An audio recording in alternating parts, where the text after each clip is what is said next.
కావచ్చు, ఆయా రంగాలకు సంబంధించినటువంటి అంశాల్లో ముఖ్యంగా 4 ప్రధానమైనటువంటి రంగాల్లో చూసుకున్నప్పుడు అటు వ్యవసాయం కావచ్చు, లేదా పారిశ్రామిక రంగం, అలానే సర్వీస్ సెక్టార్కి సంబంధించినటువంటి విషయాలు, వీటిల్లో అనుకున్నంత వరకు కేటాయింపులు చేయగలిగాము అని మీరు భావిస్తున్నారా? స్పష్టంగా ఇది వికసిత భారత్ మోడీ 3O బడ్జెట్ దేశ సమ్మిళిత అభివృద్ధిని నిర్దేశించేటటువంటి మోడీ మార్క్ పేద, మహిళ మరియు మధ్యతరగతి బడ్జెట్.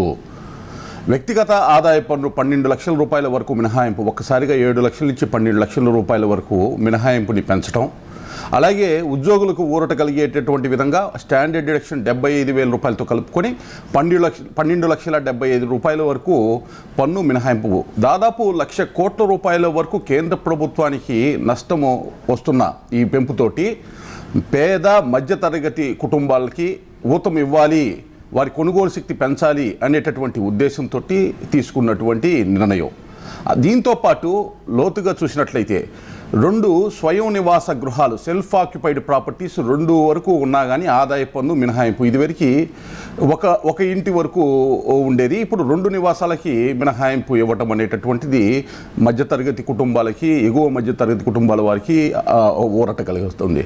అలాగే 36 రకాల లైఫ్ సేవింగ్స్ డ్రగ్స్ పైన డ్యూటీ మినహాయింపు ఇవ్వటం చాలా మంచి నిర్ణయం. ఎందుకంటే ప్రాణాంతక వ్యాధులకి సంబంధించి ఎవరైతే ఇబ్బంది పడుతున్నారో అటువంటి వారు వినియోగించేటటువంటి మెడిసిన్ ఏదైతే ఉందో అవి ఇంపోర్ట్ చేసుకునేటటువంటి వాటికి సంబంధించి ఆ డ్యూటీ మినహాయింపు ఇవ్వటం అనేటటువంటిది అత్యంత మంచి నిర్ణయం. అలాగే మధ్యతరగతి వర్గాలకి వస్తువులు సేవల వినియోగం వృద్ధి రేటు పెంచేటటువంటి పరిస్థితి. ఎప్పుడైతే సేవింగ్స్ పెరుగుతాయో, ట్యాక్సేషన్ వారి మీద ఆ బడ్డం తగ్గుతుందో ఆటోమేటిక్గా వారి యొక్క కొనుగోలు శక్తి పెరగటము, కొనుగోలు శక్తి పెరిగిన దానివల్ల వృద్ధి రేటు పెరిగేటటువంటి అవకాశం ఉంది. స్పష్టంగా ఆర్థిక మంత్రి గారు గురజాడ అప్పారావు గారి స్ఫూర్తి ఏదైతే ఉందో, దేశం అంటే మట్టి కాదోయ్, దేశం అంటే మనుషులోయ్ అనేటటువంటి వ్యాఖ్యతోటి ఆమె ప్రారంభించినటువంటి ఈ బడ్జెట్ ప్రసంగం ఇవాళ ఆశాంతం ఈ బడ్జెట్లో అది ప్రతిబింబిస్తూ ఉంది. ఈ బడ్జెట్ స్పష్టంగా అంత్యోదయ స్ఫూర్తితోటి రూపొందించినటువంటి వికసిత భారత్ బడ్జెట్. అతి ఎక్కువ సార్లు వరుసగా 8వ సారి బడ్జెట్ ప్రవేశపెట్టిన వ్యక్తిగా నిర్మలా సీతారామన్ గారు రికార్డు సృష్టించారు. భారత నారీ శక్తిని వారు చాటారు. 10,18,000 కోట్ల రూపాయలతో మూలధన వ్యయంతో ఉత్పాదక ఆస్తులకి ఊతమిచ్చేటటువంటి విధంగా ఈ బడ్జెట్ రూపకల్పన జరిగింది. అలాగే రాష్ట్రాలకి మూలధన వ్యయం కోసం దీర్ఘకాలిక రుణాలని 1,50,000 కోట్ల రూపాయల వరకు కేటాయించడం సుపరిణామం.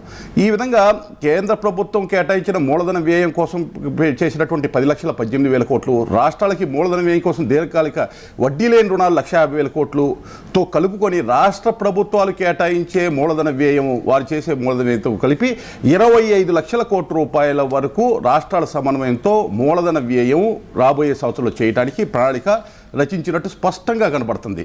చాలా కీలకమైన అంశం. పట్టణాల సమస్యల నుండి అభివృద్ధి కోసం 1,00,000 కోట్లు కేటాయించారు. అమృత్ 1 2015-16 సంవత్సరంలో అమృత్ 1 తీసుకున్నారు. అది ఆ పనులు దాదాపు పూర్తిగా వస్తున్న క్రమంలో అమృత్ 2ని ఇప్పుడు తీసుకున్నారు. పట్టణ ప్రాంతాల్లో తాగునీరు కానీ, సేవరేజ్ వాటర్ ట్రీట్మెంట్ కానీ, స్లమ్ ఏరియా డెవలప్మెంట్కి ఆ నిధులు వాడారు. దానికి ఊతమిచ్చే విధంగా కొనసాగిస్తూ ఇవాళ 1,00,000 కోట్ల రూపాయల వరకు పట్టణాలకి సంబంధించినటువంటి సమస్యలను అడ్రస్ చేశారు. అలాగే గ్రామాలకి సంబంధించి సురక్షిత త్రాగునీరు ప్రతి హౌస్ హోల్డ్కి ఇవ్వాలనేటటువంటి అంశంతో జల్ జీవన్ మిషన్ని 2019లో తీసుకున్నారు. యాక్చువల్గా అది 2023-24కి పూర్తి అయిపోయే పరిస్థితి. అయితే ఆంధ్రప్రదేశ్ లాంటి రాష్ట్రాలు మందగమనంగా 2019-24 మధ్యన పనిచేయటము, సరిగా పనులు చేయకపోవటం వల్ల జల్ జీవన్ మిషన్ని 2028 వరకు పొడిగించడం ఆహ్వానించదగ్గ అంశం. దాంతోపాటు ఏదైతే రాష్ట్ర ప్రభుత్వం ఇప్పుడు సస్టైనబుల్ వాటర్ రిసోర్సెస్, దీర్ఘకాలిక నీటి వనరుల లభ్యతతోటి జల్ జీవన్ మిషన్ని పూర్తి చేయాలని ఏదైతే నిర్ణయం తీసుకొని ముందుకు వచ్చారో అదే రకమైన తరహాలో ముందుకు వెళ్ళాలని దేశంలో కూడా నిర్ణయం తీసుకొని 2028 వరకు ఆ యొక్క స్కీమ్ని పొడిగించడం. అలాగే స్వయం సహాయక గ్రూపుల కోసం గ్రామీణ క్రెడిట్ కార్డులు ఇవ్వటం ద్వారా సులభతరంగా మహిళలు బ్యాంకింగ్ సేవలు చేయడానికి ఊతమిచ్చేటటువంటి విధంగా చూడటం. ఇది ఓవరాల్గా చూసినట్లయితే ఇది ఆహ్వానించదగినటువంటి మిడిల్ క్లాస్ బడ్జెట్గా చెప్పవచ్చు. అలాగే ఆర్థికపరమైన అంశాల్లో ప్రపంచవ్యాప్తంగా ఆర్థిక మందగమనం ఉన్నా కూడా ప్రపంచంలోనే అత్యధికంగా 6.3 నుంచి 6.8% వరకు వృద్ధి రేటు నమోదు చేయటం మోడీ గారి పాలనలో సంస్కరణలే కారణము. అలాగే సవరించిన జీడిపితో అప్పులకి సంబంధించినటువంటి ద్రవ్యలోటు 4.8% అంటే గత 2 సంవత్సరాల క్రితం 6.5